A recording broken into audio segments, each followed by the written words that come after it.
everyone. So now I'm going to make the bobotie, which like I said before is like a minced meatloaf that's spicy and sweet. Where my family's from in South Africa, they're from the Cape, and they like everything seems to be sweet and curry and spicy, but very sweet at the same time, which is something I always had to get my head around. But as an adult now, I loved it, and I loved my grandmother's cooking. We called her Ma, and I miss her. So we're starting with, what I'm doing is a condensed version, because if I'm honest with you, I don't want to make a whole family-sized dish of this bobotie. I actually literally just want to do this type of loaf dish. So that's what we're going to do. I'm condensing the recipe ingredients, and I will put it on the comment section, or wherever I can put it on, so that you can all visit it if you want the recipe as well. So the first thing we have to do is, you know, my family growing up like their butter, and I can see why. But anyhow, it's just pan frying the onions and the butter. So that is what we're going to do for the moment. What I did earlier is you take a piece, if you're making a big portion, it's 2 slices of bread. I use some sourdough bread just simply because I had it, if I'm honest with you, but white bread, brown bread, whatever. You'd find your own little niche. And you soak it in water. You soak it in water for a bit, and then after that you drain it. So the bread is somewhere in my little corner that you can't see, and we will drain that afterwards. So what I'm going to do is I'm just going to pan fry the butter with the onions. Then I'm going to mix in the ingredients, and I'm going to put in some madras paste, so curry madras paste, some chutney, some ground allspice, some seasonal herbs, dry herbs, mince of course, and sultanas. I'm not a fan of sultanas, but I'm going to put them in anyway. And chutney, I find, was always a huge thing with my grandmother growing up. Chutney was in like everything. When she'd make her curry, she always, if it wasn't jam, it was chutney that had to go in it. Just different. That's all. So we'll do all that, mix it all in. I'm going to try and be super quick, so that we can get on to the tasting of the wine afterwards and see how it mixes, and it'll be good. One of the reasons I decided to do this was because lockdown was happening, and I'm from Canada, born and raised in Canada. My mother is South African. She left when she was 16 I think, just before apartheid kicked in.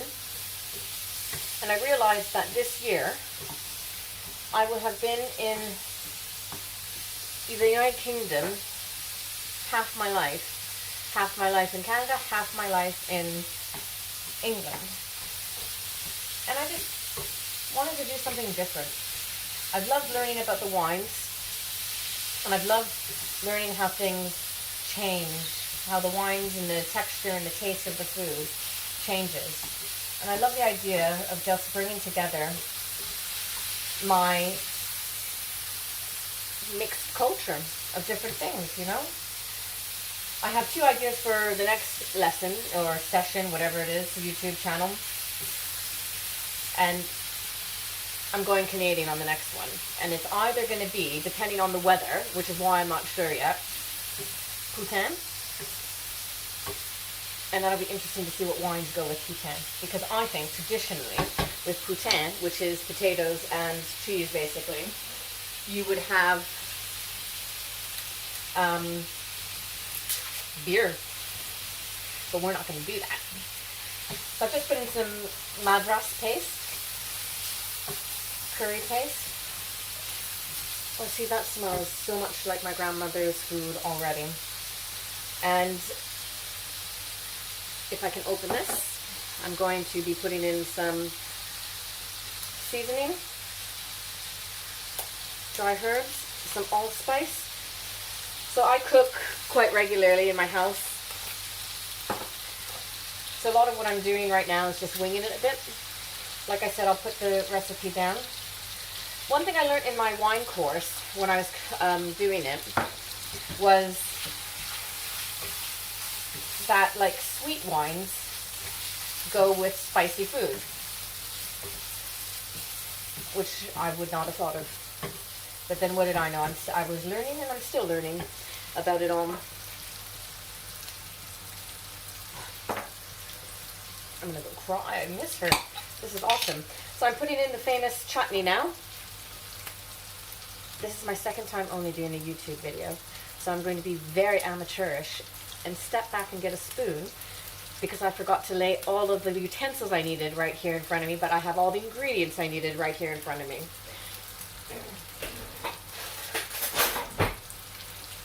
And voila, like that, I'm back. This is sweet. I like doing this. I hope you guys like it. And if you don't, that's fine. Oh, this all reminds me of my grandmother right now. With all this cooking. It smells, like I said, sweet and spicy. So now the one thing we're supposed to be doing with this is mincing it really hard. It's got to get flat, like ground. Like this is ground now. I'm going to move it to show you. Obviously ground mince. But I got to get it smaller than that. So I'm not 100% sure how I'm supposed to do that yet, but we're going to give it a go.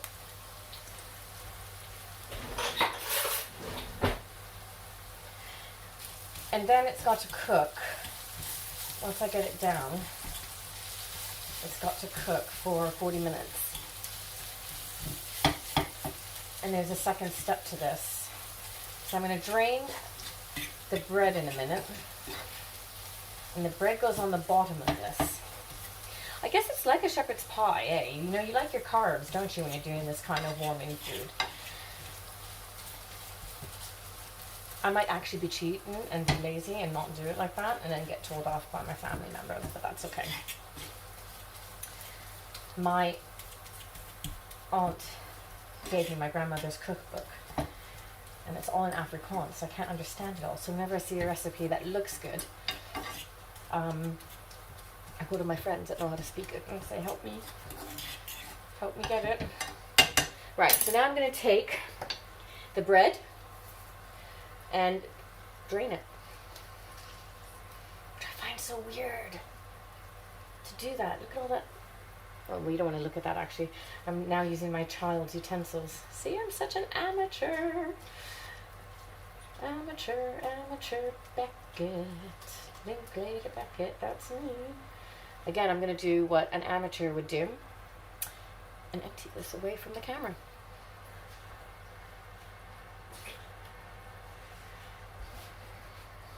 Right, so here's the base of what I'm going to use to put it in, okay?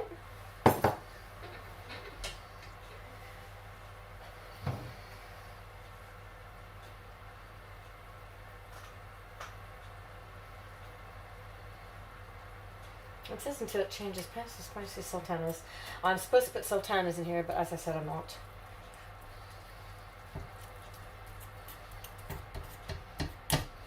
Okay.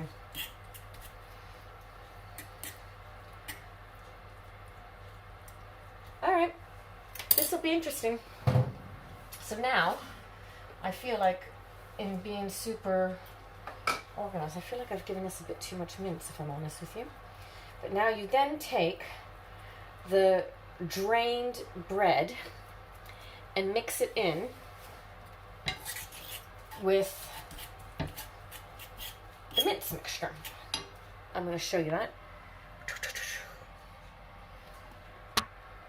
I don't know if you want to look at me or the food, eh? You guys got to let me know. In a nice way. Constructive criticism, people. The world is changing. We need to be kinder to each other. And don't laugh too hard at everything I'm doing, eh? My son is cringing at the fact that I've even decided to do this. Oh, see, now I see. It is starting to blend really lovely. I'll show it to you in just a second. Here. And you just keep doing that until really it's just mixed in with itself. And I'm going to be efficient, I think.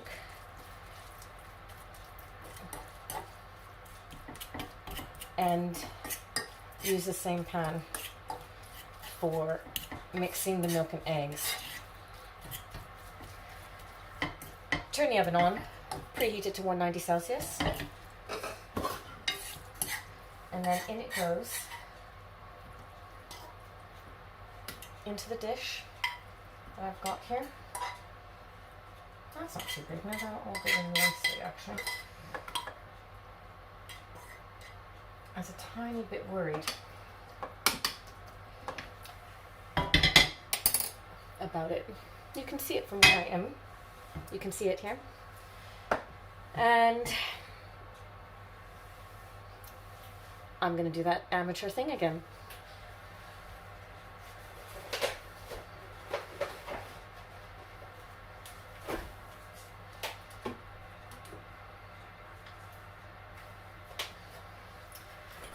So then you take an egg. Actually, I'm not going to use that. I had a moment. I would have cooked that egg, and we don't want the egg to be cooked. The egg must be raw. Mix the egg up as if you would do an omelette before you poured it in. If you're making a big family size, it's 2 eggs and 300 mils of full fat milk, it says. I'm not doing that. Like I said, I'm doing a reduced version of it. And then you take it, mix the eggs and the milk together, season with salt and pepper.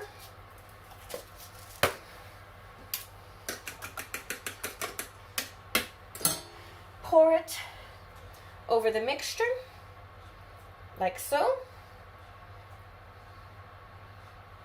I'm not going to use all of this. There we go. And then we put it in the oven for 40 minutes. My oven is on the verge of breaking down. I need a new one. So excuse it, please. And then we'll taste the wine in about 40 minutes.